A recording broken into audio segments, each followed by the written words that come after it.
The first-class cabin was quiet until it wasn't. A well-dressed black man settled into his seat, ready for a smooth flight. He had paid top dollar for this experience, but apparently that wasn't enough. The captain, a stern-looking older man with an air of authority, marched down the aisle with a scowl. His eyes locked onto the passenger, and without hesitation he barked, "You're in the wrong seat." Confused, the man calmly pulled out his boarding pass. "No, this is my seat," he said, his voice steady. But the captain wasn't having it. "I need you to step off the plane," he demanded. Passengers around them started whispering, sensing the tension in the air. A flight attendant hesitated nearby, clearly uncomfortable with the scene unfolding. What the captain didn't know, what he hadn't even bothered to check, was that this wasn't just any passenger. This was a billionaire, a man with more influence than the captain could ever imagine. And in just 2 minutes, everything was about to change. The moment the truth came out, the entire plane fell silent. The captain's face turned pale, realizing the massive mistake he had just made. But by then, it was too late. Passengers exchanged nervous glances as the tension in the cabin grew thicker. The billionaire remained calm, his sharp eyes studying the captain, who stood firm with his arms crossed. "Sir, I'm asking you one more time to step off this plane," the captain insisted, his voice tight with authority. The man sighed, shaking his head slightly. He had dealt with situations like this before, people making assumptions, treating him differently without knowing who he was. But this time, it was different. The captain wasn't just being firm. There was something else behind his tone. A flight attendant hesitated before stepping forward. "Captain, maybe we should check."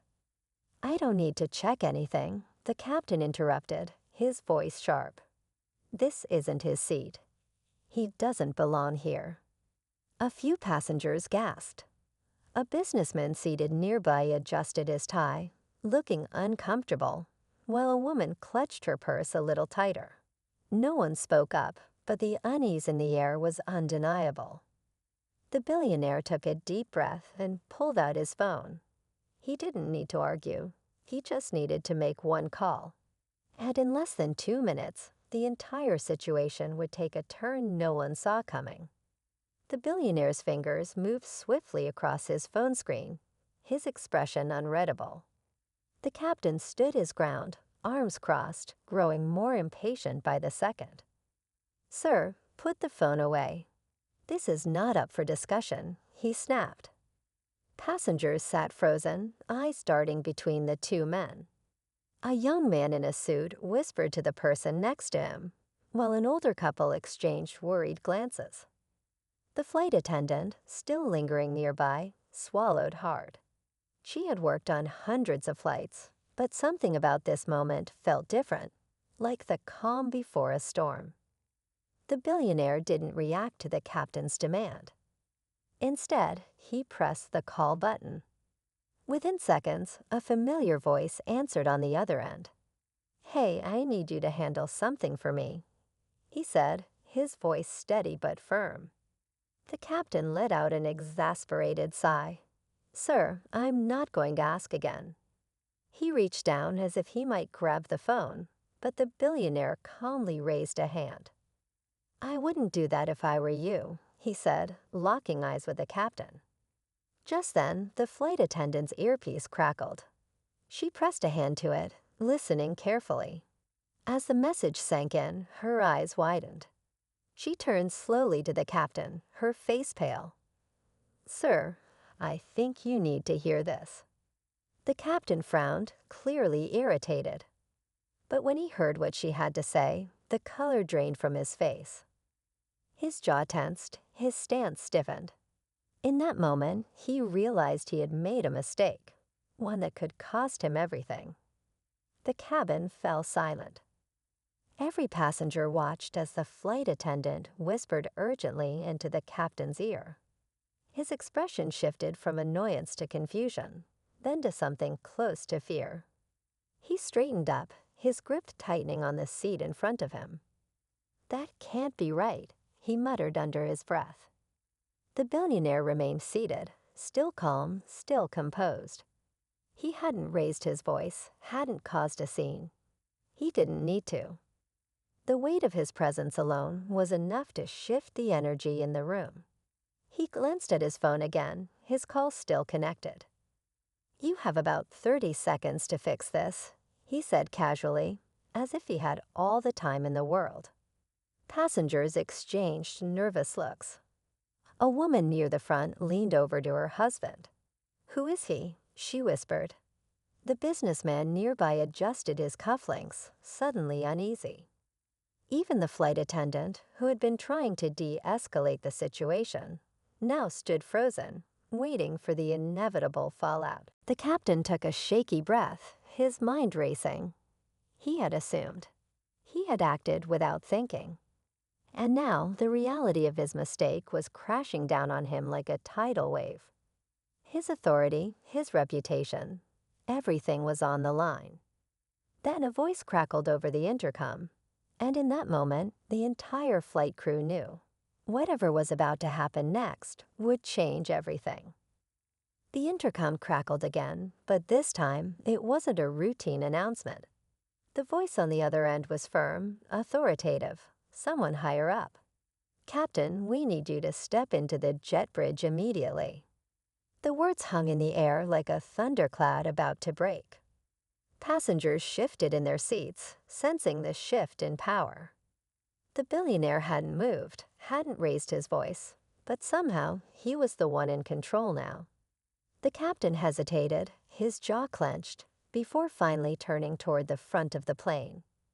But just as he stepped away, a uniformed officer entered the cabin, blocking his path. "Captain, we have a situation," the officer said, his eyes scanning the room before landing on the billionaire. His posture stiffened, and in an instant, his demeanor changed. "Sir, I didn't realize you were on this flight." The billionaire gave a small nod, but said nothing. The officer turned back to the captain, his expression unreadable. "We need to talk." The captain's confidence crumbled. This wasn't just a misunderstanding. This was bigger than he had thought, much bigger. And now he wasn't sure if he was about to lose his flight, his job, or something even worse.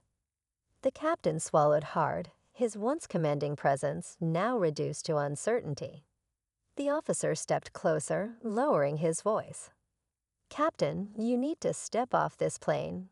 Now." The murmurs in the cabin grew louder. Passengers leaned in, their curiosity at its peak. The flight attendant, who had been watching everything unfold, took a small step back, realizing that the power dynamic had completely shifted. The billionaire finally stood, adjusting his suit with an air of quiet authority. "I gave you a chance," he said, his tone even but firm. "You didn't take it." He turned to the officer. "Make sure this gets handled properly." The captain's face drained of color. "Wait, hold on," he stammered. "This is a misunderstanding. I was just following protocol." "Whose protocol?" The billionaire cut in, his voice calm but sharp. The question hung in the air like a final verdict. The officer nodded, placing a firm hand on the captain's shoulder. "You need to come with me." As the captain was led off the plane, the billionaire turned back to his seat, unfazed. But just as he sat down, his phone buzzed again. He glanced at the screen, then smiled slightly. Passengers watched in stunned silence, still trying to process what had just happened. But as the flight finally prepared for takeoff, one thing was clear. This was a lesson the captain would never forget. And the billionaire? He had just proven that power isn't about who speaks the loudest, but who holds the real influence. As the plane finally began to taxi down the runway, a strange sense of calm settled over the cabin. The tension that had once gripped every passenger had vanished, replaced by hushed conversations and exchanged glances. Some still whispered about what had just happened. Others scrolled through their phones. But one thing was certain, no one would forget this flight anytime soon. The billionaire leaned back in his seat, glancing out the window. He wasn't angry. He had seen situations like this before. Assumptions, misplaced authority, and people who thought they could decide who belonged where. But in the end, the truth always revealed itself. A flight attendant approached cautiously, her voice softer now. "Sir, can I get you anything?" He gave her a small smile. "I'm good. Thank you." A few rows behind him, a businessman shook his head, still in disbelief. That captain just threw his whole career away, he muttered to his colleague. The engines roared to life, and as the plane lifted off the ground, the billionaire closed his eyes. He had handled this without raising his voice, without causing a scene. Because real power, it doesn't demand attention, it commands respect. And that was something no one could take away.